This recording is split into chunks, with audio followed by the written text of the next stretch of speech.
Welcome back to my YouTube channel. All my dear students of India and we are also. Today I am going to tell you something about something that will be surely asked in intermediate examination. आज मैं आप लोगों को ऐसा चीज मैं बताने जा रहा हूं कि इस बार इंटरमीडिएट में 110% आएगा। वो मैं एक थीम बनाया हूं। बहुत बच्चे को क्वेश्चन समझ में नहीं आता है कि सर क्वेश्चन कुछ रहता है और आंसर कुछ हो जाता है, ये कैसे हम बनाएं। तो उसके लेकर हम आए हैं फटाफट फंडा। इसके लेकर आया मैं एक फटाफट फंडा। फटाफट फंडा के अंतर्गत मैं आप लोग को बताऊंगा कि क्या रहेगा तो क्या आंसर आएगा। इसके अंतर्गत सिर्फ और सिर्फ देखना है, देखो और ठोको। समझ गए? मैं आपको बता रहा हूं इसके अंदर फटाफट फंडा के अंतर्गत थिंक वन। अगर किसी भी सेंटेंस में कहीं पर भी always, often, sometimes, generally, usually, seldom, never, everyday, once a week, occasionally, hardly, scarcely, habitually, ये सब अगर लगा हुआ रहेगा किसी भी सेंटेंस में तो याद रखेगा वहां पर हम लोग एसपीटी भाई साहब को याद करेंगे, यानी कि सिंपल प्रेजेंट टेंस। यानी कि सिंपल प्रेजेंट टेंस, एस से सिंपल, पी से प्रेजेंट, टी से टेंस, यानी कि सिंपल प्रेजेंट टेंस का ही प्रयोग किया जाएगा। इसके अलावा कोई भी टेंस का प्रयोग नहीं किया जाएगा। तो सिंपल प्रेजेंट टेंस का यानी कि यूज आगे क्या होता है, डू या डज, यानी कि V1 या V5। याद रखिए, अगर इतना चीज अगर किसी भी सेंटेंस में लगा हुआ रहेगा तो वहां पर हम लोग सिंपल एसपीटी यानी कि सिंपल प्रेजेंट टेंस को याद करेंगे। सिंपल प्रेजेंट टेंस यानी कि डू या डज, या तो V1 या V5। 110% या तो V1 आंसर होगा उसका, या तो V5 उसका आंसर होगा। और आपको मैं बता दिया हूं कि V1 या V5 की कहां पे प्रयोग करेंगे। V1 का प्रयोग I, you, we, they, these, those एवं थर्ड पर्सन प्लूरल नंबर के साथ V1 का प्रयोग करेंगे। ही, सी, इट एवं थर्ड पर्सन सिंगुलर नंबर के साथ V5 का प्रयोग करेंगे। तो आइए चलिए हम देखते हैं कि क्या है। क्वेश्चन में आंसर यहाँ पर दिया होगा ही always dot dot dot here at night. अब मैं बता दिया हूँ कि ऑलवेज जैसा शब्द लगा हुआ रहेगा, कुछ नहीं करना है, V1 या V5 को ठोकना है। तो V1 या V5 क्या है यहाँ पर, ये हो गया V5, ये हो गया V2, ये V5। चलिए एक ये हो गया आपका V1 और ये नन ऑफ दिस। समझ गए? याद रखिए V5, V2 और V1 नन ऑफ दिस। मैं बता दिया हूं कि अगर किसी भी सेंटेंस में ऑलवेज जैसा शब्द लगा हुआ रहेगा, V1 या V5 का प्रयोग करेंगे तो याद रखेंगे कि V1 ही के साथ मैं अभी बताया हूं ही, सी, इट एवं थर्ड पर्सन सिंगुलर नंबर के साथ V5 का प्रयोग किया जाएगा। तो यहाँ पर V5 कौन है, आंसर V5 कम से V5 कौन है यहाँ पर 1। तो आंसर इसका हो जाएगा 100%। सीधे देखना कुछ नहीं, देखो और ठोको। ठीक, इसके बाद देखें रानी, ऑफन, डॉलर, इंग्लिश। मैं बता दिया ऑफन जैसा सब लगा हुआ है। देखिए ऑफन लगा हुआ है, बहुत आदमी इसको पढ़ता है ऑफ्टेन पढ़ता है। नहीं मेरे प्यारे बच्चों, ऑफ्टेन नहीं पढ़ना, इसको पढ़ना ऑफन, क्योंकि यहाँ पे टी साइलेंट है। ठीक, तो यहाँ पे क्या पढ़ के रानी, ऑफन, डॉट डॉट, इंग्लिश। मैं बता दिया हूँ ऑफन जैसा शब्द लगाएगा तो V1 या V5 का प्रयोग करेंगे, यानी कि रानी के साथ V5 का प्रयोग होगा, क्योंकि रानी थर्ड पर्सन है। तो याद रखिए आपको V5 हो गया, या आपको V2 हो गया, या आपको V1 हो गया।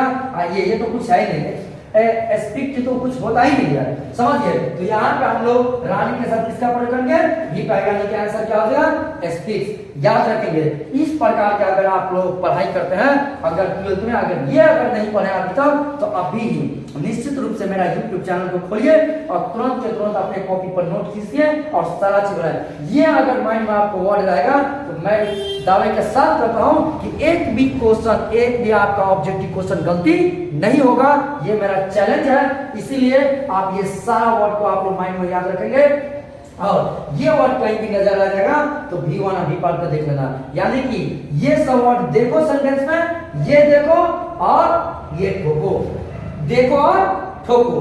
क्वेश्चन कुछ भी कहेगा, क्वेश्चन का अर्थ समझ में आपको नहीं आता है, क्वेश्चन क्या है, क्वेश्चन बहुत बड़ा डिफिकल्ट है, बहुत लंबा चौड़ा क्वेश्चन है, उसका अर्थ आप नहीं जानते हैं, उस वर्ड, उसमें जो वर्ड का इस्तेमाल किया गया है उस वर्ड का हिंदी आप नहीं जानते हैं, फिर भी आंसर कैसे मारे तो याद रखेंगे। ऑलवेज तो देख लेंगे, ऑलवेज लगा हुआ रहेगा, ऑफन लगा हुआ रहेगा, नेवर लगा हुआ रहेगा, एवरीडे लगा हुआ रहेगा, ये सब सारा चीज लगा हुआ रहेगा तो तुरंत V1 और V5 को ठोकेंगे। और 100% याद रखेंगे, इंटरमीडिएट एग्जाम में सबसे ज्यादा पूछने वाला क्वेश्चन है ऑलवेज और ऑफन। ऑलवेज और ऑफन जो हमेशा और एवरीडे, ऑलवेज, ऑफन और एवरीडे, ये क्वेश्चन ऐसा है हमेशा ही आप लोग को क्वेश्चन बैंक उल्टा कर देख लीजिएगा, हमेशा ये पूछा जाता और पूछा ही जाएगा, इसलिए देखो, देखिए और बनाइए। ठीक, नेक्स्ट हम लोग बनाते हैं थीम 2। थीम 2 में देखेंगे वो वाले, अगर किसी सेंटेंस में हेयर एंड देयर, अगर किसी भी सेंटेंस में हेयर और देयर नजर आ जाए, ठीक है, अगर किसी भी सेंटेंस में हेयर और देयर नजर आ जाएगा, कुछ नहीं करना मेरे प्यारे भाई, यहाँ पे SPT को याद करेंगे। SPT का मतलब होता है सिंपल प्रेजेंट टेंस। SPT का क्या मतलब? सिंपल प्रेजेंट टेंस, यानी कि डू या डज, यानी कि V1 या V5। याद रखेंगे, अगर किसी भी सेंटेंस में हेयर और देयर लगा हुआ रह जाएगा और ऑप्शन में V1 या V5 का प्रयोग किया जाएगा तो SP वहां पर हम लोग SPT यानी कि सिंपल प्रेजेंट टेंस का यूज करेंगे, यानी कि V1 या V5। जैसे मैं मान लीजिए यहाँ पर हम लोग देख सकते हैं, है ना, एग्जाम्पल में हम लोग देख सकते हैं here Suman, option A come, B can, C come can coming, D comes. याद रखेंगे, हम बता दिए हेयर और देयर लगा हुआ रहेगा, SPT यानी कि सिंपल प्रेजेंट टेंस का यूज करेंगे, यानी कि डू और डज का प्रयोग, यानी कि V1 या V5। ठीक है, और याद रखिए हेयर में यहाँ लगा हुआ है तो मैं V1 या V5 का प्रयोग किया, या आपका V1 हो गया, या आपका V2 हो गया, या आपका V4 हो गया, या आपका V5 हो गया। ठीक है, ये V5 हो गया तो याद रखिए यहाँ पे सुमन है थर्ड पर्सन, सुमन के साथ हम लोग किसका प्रयोग करेंगे? V5, यानी कि आंसर क्या हो जाएगा? V5। एकदम लॉलीपॉप, एकदम इजी, इससे ज्यादा इजी, आसान और लॉलीपॉप हो ही नहीं सकता है, समझिए। इसीलिए कहते हैं, इसलिए मैं बनाया हुआ आप लोग का कि देखिए और ठोकिए, यहाँ देखो और यहाँ ठोको। अगर क्वेश्चन में कहीं पर ये दिख जाएगा तुरंत ये ठोक देना। ठीक है, मैं अगला आप लोग को बताता हूँ, शायद मैं उम्मीद करता हूँ कि आप लोग समझ गए होंगे, और शायद अगर आप लोग का तेजी लगे तो मेरे को कमेंट में आपको बता दीजिएगा कि सर आप बहुत फास्ट पढ़ा रहे हैं या स्लो पढ़ा रहे हैं। अगर इसका कमेंट आ जाएगा तो उसके अनुसार से मैं आपका पढ़ाई में परिवर्तन कर दूंगा। मेरे पास कई तरीका है पढ़ाने का। मैं अगला थीम में बता, अगला थीम हमारे थीम 3 है यूनिवर्सल ट्रुथ। याद रखेंगे, यूनिवर्सल ट्रुथ। यूनिवर्सल ट्रुथ में लिखा, यूनिवर्सल ट्रुथ का मतलब होता है वास्तविक सत्यता। यूनिवर्सल ट्रुथ का क्या मतलब होता है? वास्तविक सत्यता, मतलब जो वास्तव में सत्य हो, ऐसे उसे हम लोग यूनिवर्सल ट्रुथ कहते हैं, जिसे सिर्फ ऊपर वाले बनाया हो और वो फिक्स चीज हो, ओनली वन हो, और वैसे चीज जिसे इंसान बनाया हो और दुनिया के सभी लोग उसे मानता हो, उसे ही हम लोग क्या बोलेंगे? Universal truth. ठीक है, इसके अंदर जैसे हम लोग कभी कभी क्या बोलते हैं 2 and 2 makes 4, 2 और 2 4 होता है। कोई इसे 5 बना सकता है क्या? नहीं बना सकता है। तो इसीलिए क्या हो गया ये यूनिवर्सल ट्रूथ, क्योंकि इसे सब मानता है और बनाया है इंसान। हम लोग बोलते हैं कभी कभी क्या बोलते हैं, सब चर्चित है, honesty is the best policy, ईमानदारी सबसे अच्छी नीति है। इस बात को सब मानता है कि ईमानदारी सबसे अच्छी नीति है। तो ये क्या होगा आपका यूनिवर्सल ट्रूथ। हम लोग कभी कभी कहता है मैन इज मॉर्टल, आदमी क्या होता है? मननशील है। आदमी को जिंदा रहने के लिए है, जिंदा रहने के लिए कोई कमी ना एहन गोटियों ने बन लिया, ठीक बुझलिए। जिस गोटी से खा के लोग हमेशा हमेशा के लिए जिंदा रहते हैं, ऐसा कोई गोटी नहीं खे है अभी तक, समझ गया। तो ये क्या मैन इज मॉर्टल क्या है आपको यूनिवर्सल ट्रूथ। हम लोग कहते हैं the sun rising in the east, सूरज पूरब में उगता, सब मानता है। कोई ऐसा शख्स है जो कि पश्चिम उगा दे? नहीं। तो ये क्या होगा? यूनिवर्सल ट्रूथ, समझ गए आप।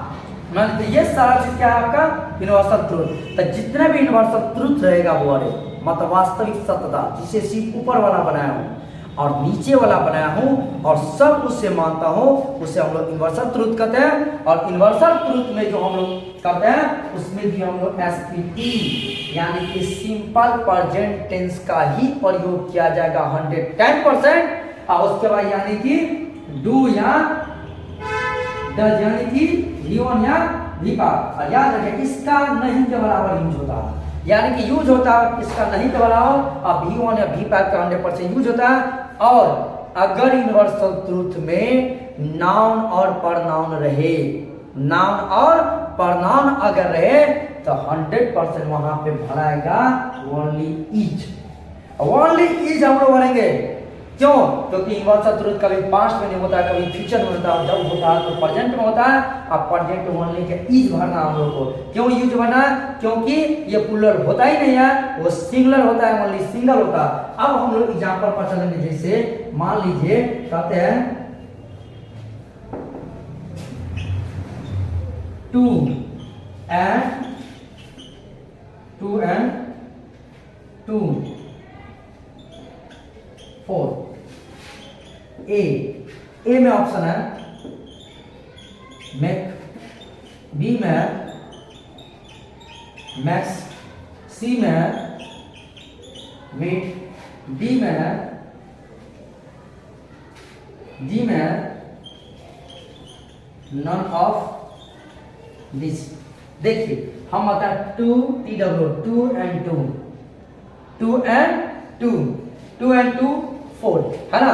तो 2 and 2 सिंपल प्रेजेंट अगर वर्ब रहेगा तो याद रखें V1 या V5 ही 100% भराएगा। और यहाँ पर देख लीजिए V5 और 2 and 2 मैक्स 4 यहाँ का V5 का प्रयोग करेंगे तो हम लोग का आंसर 100% क्या हो जाएगा? मैक्स। मतलब 2 and 2 मैक्स 4, 2 और 2 क्या होता है? 4 होता है। नाउन वाला में देखिए जब हम लोग क्या कहते हैं चर्चित है, चर्चित हम लोग क्या होता है? दूसरा